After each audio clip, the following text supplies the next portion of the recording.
The only way I could learn stuff on YouTube, but the best way to learn stuff is just doing. This is Stay Paid, a sales and marketing podcast on a mission to help you close more deals and retain more business.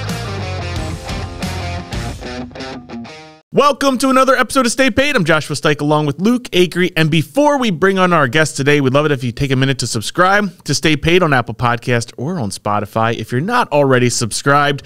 And while you're there, drop us a review. Let us know how we're doing. We will read it here on the show. This week's featured review comes from Doris Saavedra. Nice. Hope I'm saying your last name right there, Doris. She says, great content, 5 stars. I've listened to several episodes and I love the energy and all the great insights. Keep inspiring people to become the best versions of themselves. Love you, Doris. Thank you. Thank you, Doris. Speaking of inspiration, our guest today is Johnny Nitafan. Johnny is a licensed insurance agent who is absolutely crushing it in his young career. He is also the host of the From Unknown to Unforgettable podcast, and as well as producing a ton of content on his YouTube page and his other social media channels. His goal is to inspire the younger generation to put aside the status quo and to do the impossible. Johnny, welcome to Stay Paid. Thanks for being here.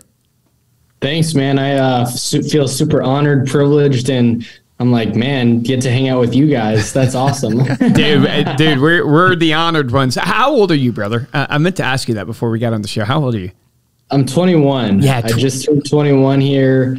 I like to say that I don't know. So I got married a year ago, and so being married at 20 and starting a business, I'm like, you age very fast.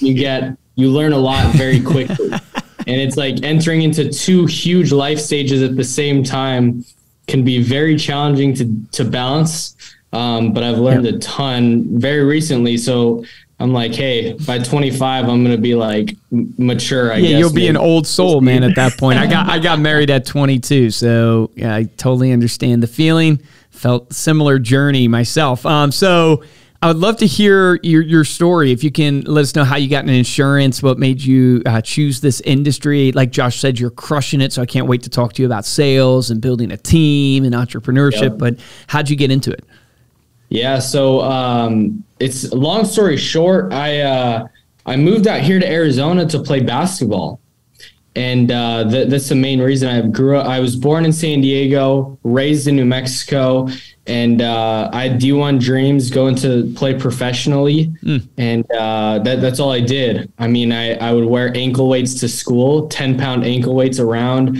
I really did not care about what anybody thought. So I I went to a private Christian high school, and one of the traditions was that the seniors would walk the people who graduated from preschool. And we'd all wear our gowns and we'd all go on a walk, and it's like a big parade. And I just really didn't care. I cared so much about wanting to succeed that I wore ankle weights with my gown on. And I was just like, hey, if I'm not getting better, I'm getting worse. So it's just a funny story there. But I grew up playing basketball. Moved out here because I was going to go to a prep school. And for you guys who don't maybe not know what a prep school is, it's between high school and college. You can play colleges without getting a year docked from your eligibility.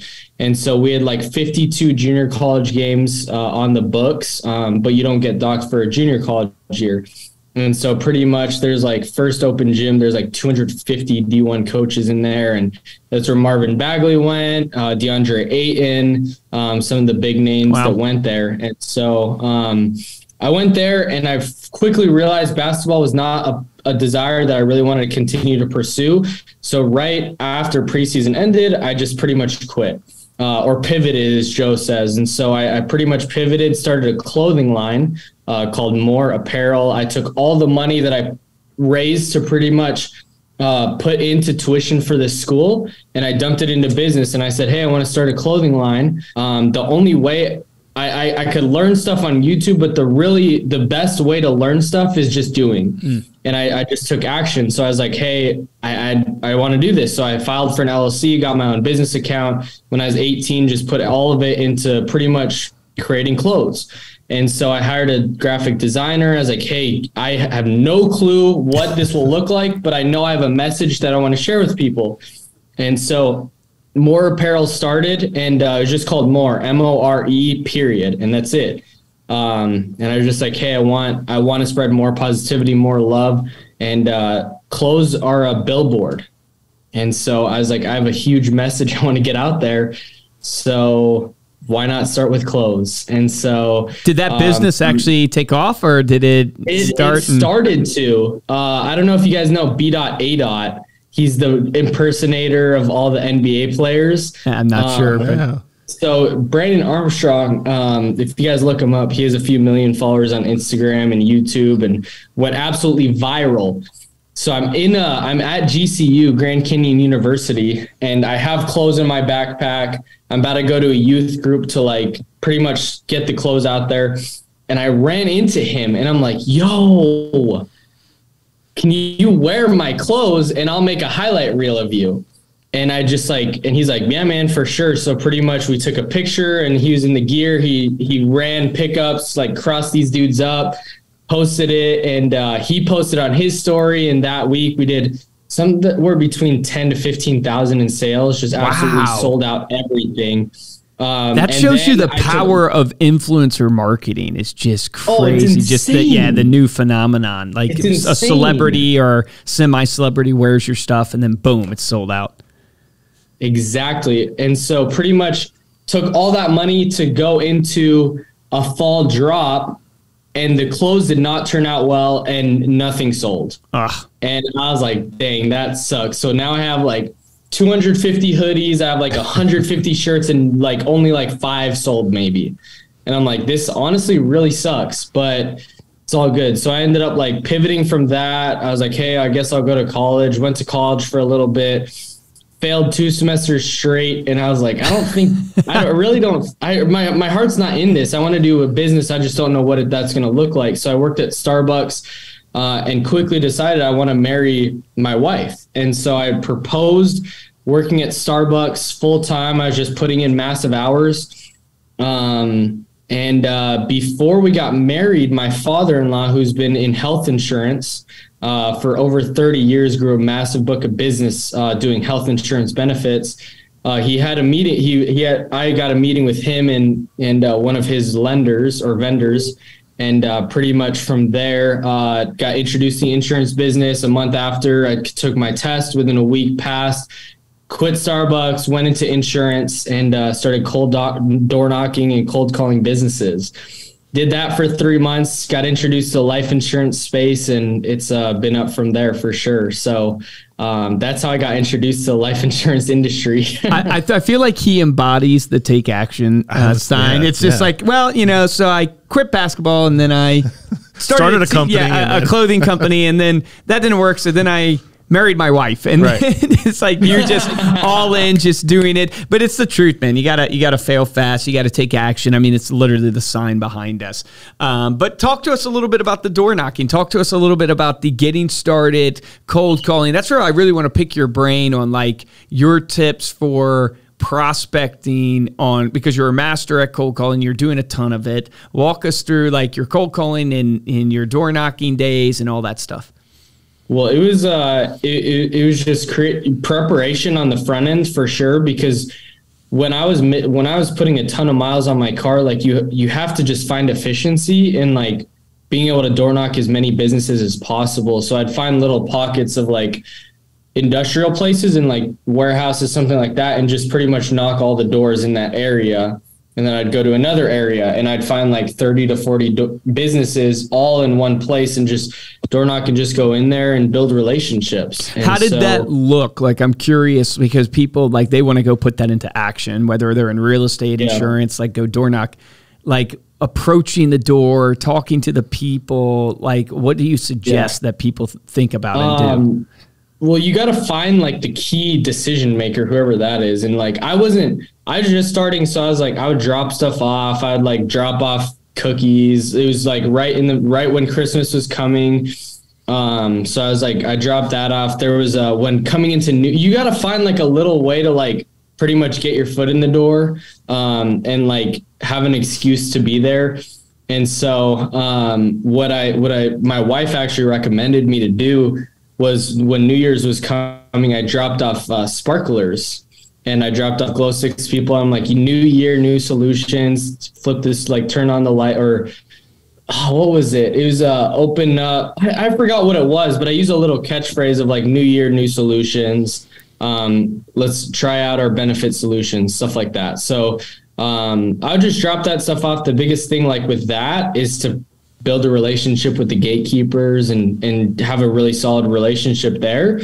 And persistency, like I don't know, like making those introductions. And then I'd pretty much just set appointments for other people to come in and close the appointments.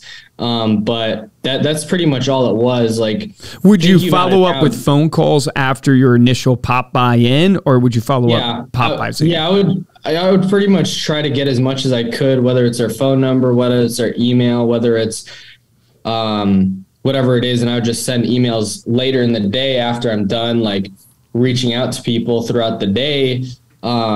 But that's pretty much it. It wasn't anything crazy. It's just like when I'd find the decision maker, I'd just get an appointment with her and the people I worked with. And so I'd pretty much get an appointment with them. And then we pretty much worked parallel with my father-in-law. And so I got him a lot of meetings as well. Because the employee benefits space, there's so many benefits that can go into it. But the biggest thing is health insurance. Health insurance is the biggest benefit that everybody's like craving. And so if you can get into the health insurance market, we would come in. You can bring all the other, you could bring in all the other illness, life. Well, how long would you prospect? Like if you have an agent, right? Because you're recruiting all the time now. But if you have an agent on your team, like, what's your recommendation? How many hours a day? How many doors? Yeah. Like, what do you think? So that was before. Now I just do life. So I'm just working leads of like direct mail, call-ins, things like that. Yep. Facebook.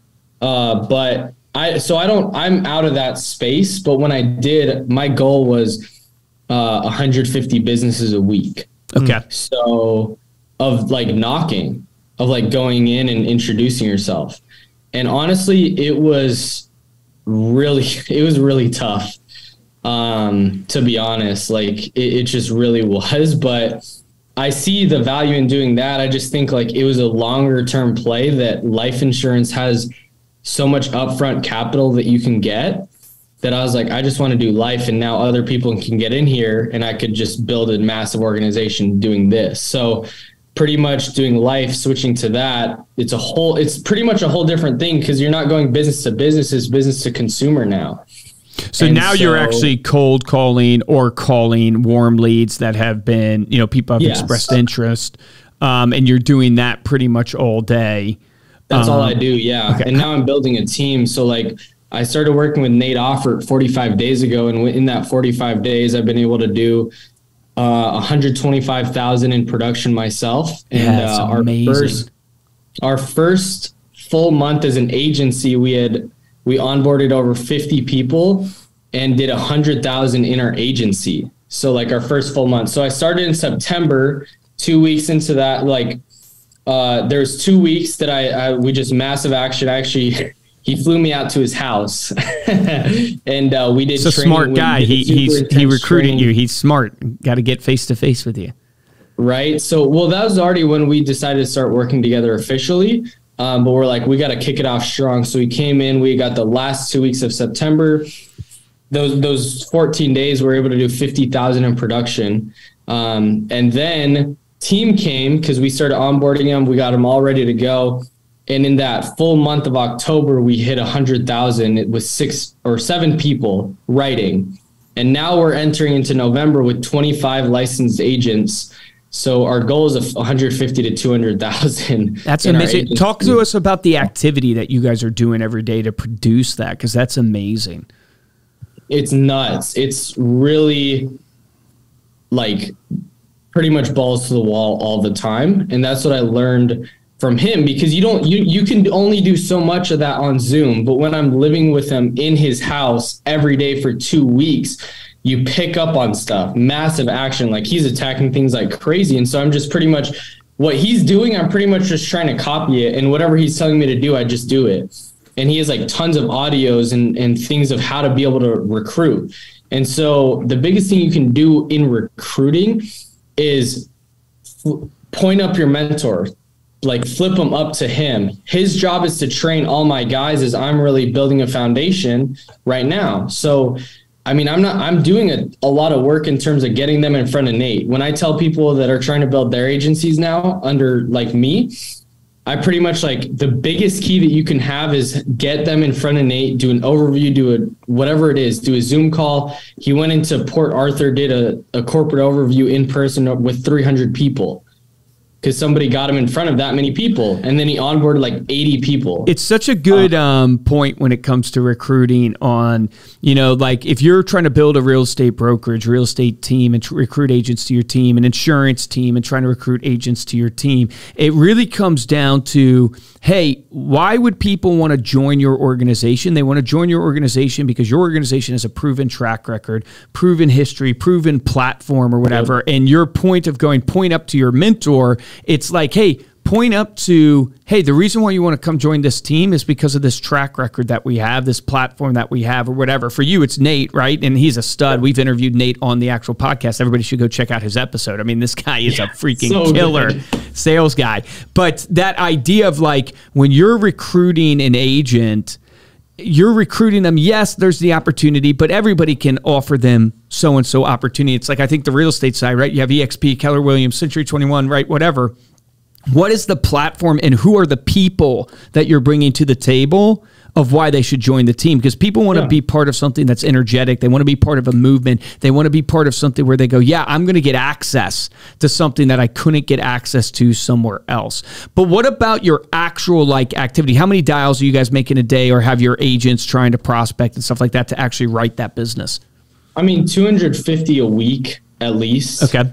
Running 10 to 15 appointments. When Nate and I were regulating at a high clip, it was 10 in play at all times, 10 appointments set at all times. So pretty much you have the 10 appointments on the books.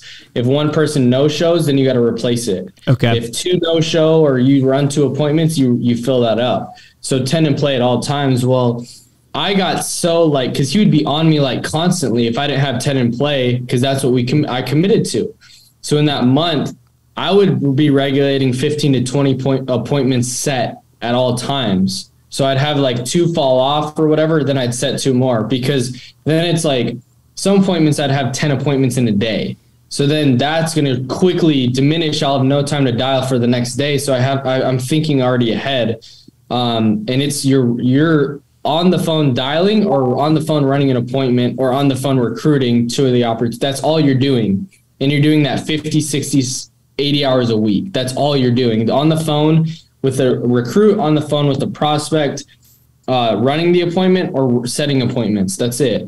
And so when you talk about money generating activities, like that's all you can do is like running appointment, setting an appointment, or talking to somebody, bringing them in to show them, to get them on an overview. So like first week when we decided to fully work together, I reached out to my warm market people I was already trying to recruit. Because before I didn't have crazy success in recruiting. I tried, it just didn't work out and they didn't start actually writing.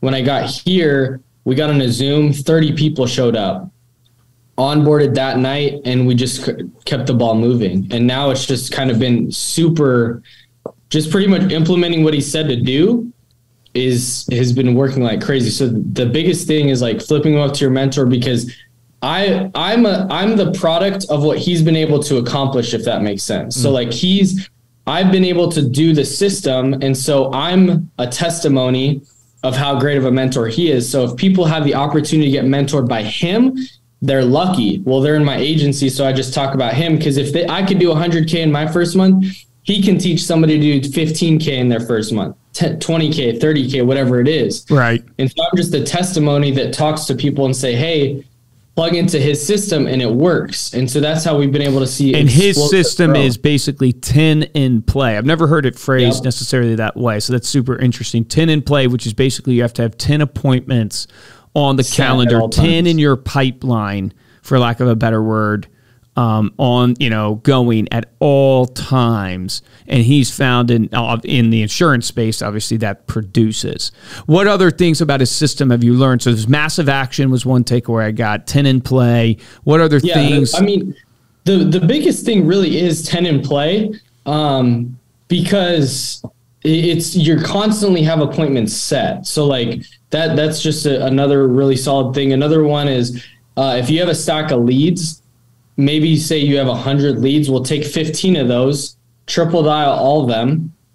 So flip them over, and then you take that same list, get another number, triple dial them again, and you'll get more pickups. Then you flip them over again with another number or the same number again and triple dial. Wait. So you're getting 3 different phone numbers?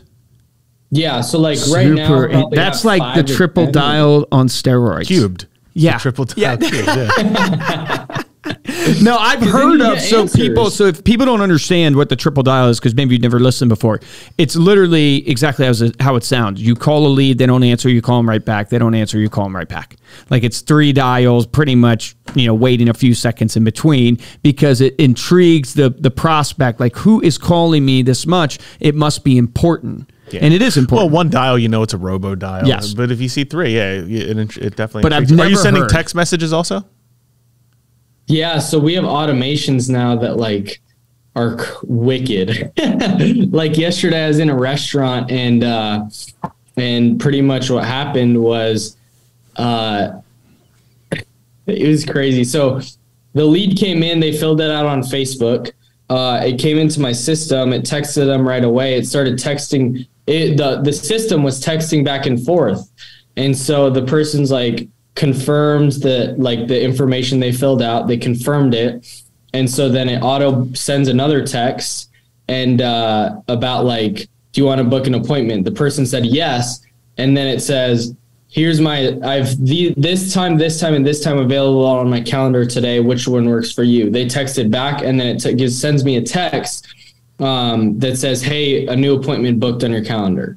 And then I called them right after I got out of eating, and wrote the app for like $1,700 something bucks, and then called again the next day, set an appointment for the next day, and wrote his wife. So total on that lead, it came in like $3,000 issue paid, like that. That's amazing. So there's like those are going on the background. There's like voicemail drops, email drops, text drops. Have you gotten a lot of success from the voicemail drops?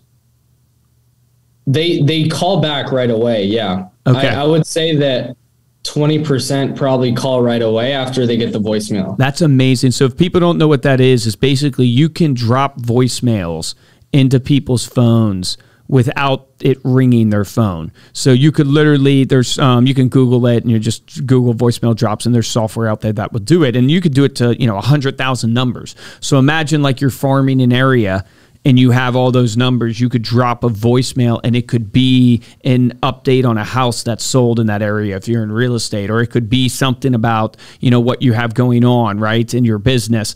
And that will literally be in their voicemail, and it hasn't ring their phone, but they'll look down and they'll have a voicemail and people listen. Can you share what tools you're using there? I know you've got the chat automation, you've got the voicemail drops. Do you know what software is that you're using for that? I don't like what CRM it is or what? Yeah, I wasn't sure how deep in the weeds of the marketing side you were. If you knew, like, are you using like a ManyChat or using Facebook's like messenger leads type of thing? Well, you're with Symmetry, so you guys are probably using the Quility system or whatever. There's a switchboard that Quility uses. I've used that, and that's where the voicemail drops are. But the system that was auto text, it was on Go High Level.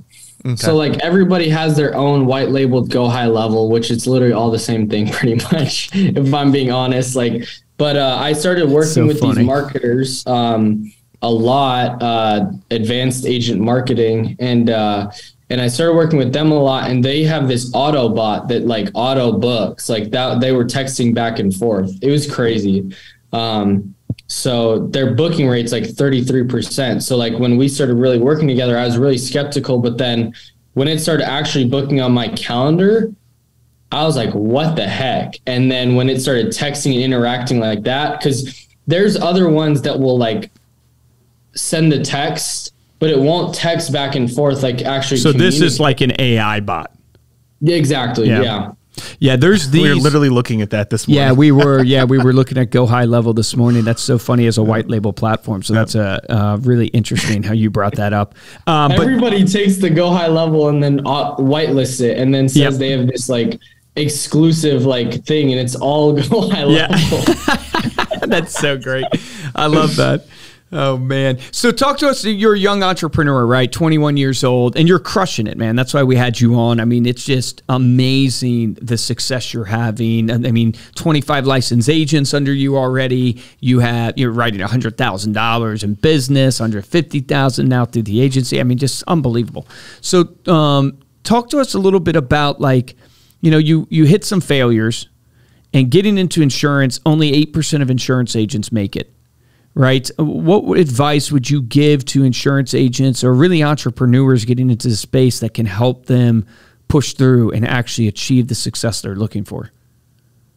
I would say it's funny that you brought it up like in the beginning, because it all comes for full circle. Like, take action, like seriously, like that's all it is. Because when I came in, like even when we were regulating in a high clip and doing that 100K run, I'm going to show people videos of it. Like, Nate's already done it to show like how simple this business is, of like how bad I was. 'Cause I recorded my stuff and I'd send it to him, and he literally, like, after my first appointment, we met the next day with Josh Wiles. I don't know if you know who that is. No. He's the first guy that came in and did 100K his first month with Nate. Okay. In January. And so we all three got on a Zoom call, and I played the video, and it was absolutely horrible. I was wearing this on the appointment, and he's like, "Bro, you're young and you're wearing a hat. Like, what are you doing?" He's like, "You already got the young against you, and now you're wearing a hat and a t-shirt. This guy does not take you serious at all." But it was a massive action. I mean, I set 45 appointments and 20 showed up, only half, but I was still able to write 30 grand that week. Wow. And it's like really taking the massive action. And so my first week doing life insurance, I set 25 appointments and 4 showed up. Didn't sell a thing. But I just chose to continue to invest in myself, because I knew, one, everybody wants to invest in stocks. Like, anybody wants to get the crypto that goes to the moon. I'd rather bet on myself and pay money into myself and skills that I can develop, getting around people like Cody. I mean, we wouldn't have met if it weren't for Cody. Yep. But getting around those people just make me more money than what crypto could. And so buying skills as much as I can is what I've really tried to implement. So in terms of me being able to have success, I'm not anywhere close where I want to be. However, I think literally learning from the only way, I really believe the best way to learn is by doing and failing. And so I was like, hey, nobody's going to be good at first. I'm not going to judge myself for not being trash at first. And so it's okay to fail, because the better the obstacles, the better the story is. I love talking about that, where, I mean, a few months ago, I had to ask my wife to buy leads because I didn't have money. And talk about humiliate. Like, that was really that's probably one of the most humiliating things having to do. Another story, like I had to pay, I hired on these people. I had to pay my assistant, rent's due the next day. I don't have any money. And I got to ask my wife to pay the assistant, and then the next day not have any money for rent. Like, those are the things that nobody really talks about, but those are the stories that really build an entrepreneur, because everybody sees people at the top winning, like crushing it. Yeah. Those are the stories I like to share, because that's the real gut check reality that a lot of people are in. A lot of people are in I have $500 on a credit card that I could have, and I can't buy leads this week. What do I do? I've bills due. Like, what do I do in this situation? And it constantly was betting on myself, because in that time, I took the money from her, but then the next day I sold the policy, got instant issue, like paid, got a deposit the next day, was able to make it. So, okay, cool. We did it. That's awesome. Now we go to the next month, and it's like, it's month after month after month doing that. But then if you never quit, you can never fail. And that's like that's the mantra I really try to live by. That's what I've really, going into this industry. I listened to a Cody Askins video. He's like, if you never quit, you can never fail. I'm like, I'm never quitting. So whatever that means, that's going to happen. And I take myself down. One of these mental, like, mindset coaches that just helped me out when I was like in a really horrible spot was, he's like, what's the worst that could happen? Well, the worst that could happen is we get evicted out of this apartment. We have to live with my in-laws here because they live here in Arizona. And then he's like, keep going. What's the worst that could happen? Okay, our cars are paid for, so those wouldn't get taken. You live with them, and then you are able to build money up. Like, you just could take yourself into that situation. It was like, okay, this sucks, but then take yourself there and then put yourself 5 years later and when you're successful. So this what brought me to tears when he brought me through this exercise, because he said, Johnny, put 5 years onto your life. You're 26. You enter into a room filled with 100 people that are 21 years old. Mm. What are you sharing with them in your success? Wow. I'm sharing that story. Like, I'm sharing that story that while I'm sharing the story of me having to ask my wife for rent or money to pay the assistant that I brought on, thinking that I would be able to like go regulate at a higher clip, and it wasn't panning out. And that's what I want to share. Like, I want to share these things on stage where it sucks, and these are the pitfalls, and everybody has their story, but the better the obstacles are, the better the story it really is. And I was like, all right, well, I'm putting myself in that place, and I'm just acting as if. That's what Nate's taught me. Act as if. 4 no-shows, I have to pay rent in a week. Act as if. And so I acted as if. He's like, you're making $1 million a year. Who cares? 4 people no-showed you. Who? Nobody cares. That's so You're making $1 million a year. You really care if somebody hung up on you? Like, are you kidding me? Like, doesn't matter. And I was like, all right, act as if. And so that's what I've been doing. And it's cool when you help other people in that. There's a guy that I've really been trying to reach out to about coming in and doing this, because he's like, I'm about to get evicted. Like, I don't know. Like, I literally can't pay bills. And it's really cool because he's like, he texts me and he said, hey, brother, I'm acting as if my girlfriend is actually took her course in 2 days. She's getting her license. I'm getting my license. They're both taking the test today, actually. And we're acting as if we're making $1 million a year, and we're going to make it work one way or another. He has no money. I love that. And that's the thing I really want to help people with, is like, just act as if, like, whatever the dream I posted on my story yesterday, like, whoever your dream person is, whoever you want to be, act as if you're already that person. How do they think? How do they move? Like, yesterday I was thinking, okay, I want to be like Ed Milet. What would he be doing in this situation? Yeah. And it caused me to get up and just go for a walk, go up and like just attack the day. There's some research and studies done on that stuff where it actually rewires your brain and the way you think. Like, when you start visualizing, right, all this visualization and this acting as if, and seeing the world of like, how would this person move? If I want to be the successful person, how would they look? How would they dress? How would they smile? How would they talk? What would their inflection be? Who would they hang around? Like, all that actually rewires your brain to start actually functioning in that, which is really kind of weird and creepy at the same time. It's powerful. Dude, it is powerful. This has been a powerful interview, Johnny. Thank you so much for coming on and sharing everything that you've learned and your stories there. Before we close out, please let people know how they can get in touch with you, follow you on social, whatever you want. Yeah, totally. So Instagram, Johnny, JOHNNY, Nitafan, NITAFAN. 1, and then Facebook as well, super live on there, and then YouTube, From Unknown to Unforgettable. Got a podcast on there. It's just, if you look at my name, it'll pop up. It's under my YouTube channel. Again, my name, Johnnny, Nitafan, Nitafan.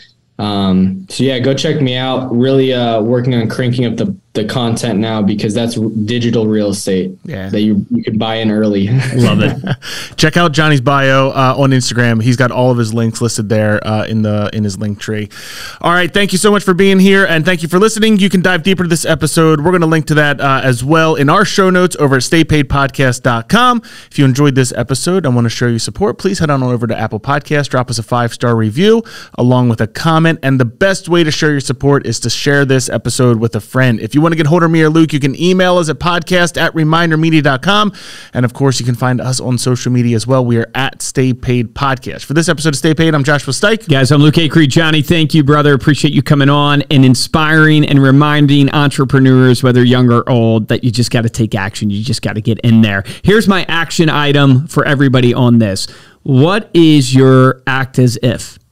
Right. So I want you to define that, right? Is it act as if you're going to make $1 million this year? Is it act as if you're the number one producer in your office? Is it act as if your relationship is at the level you want it to be? What is that? And start visualizing and moving in that, because I have found in my own life that is insanely powerful. When you act as if something that actually starts taking place in your life. Remember, the difference between top producers and mediocre producers in every single business is top producers take action. Take action on that today.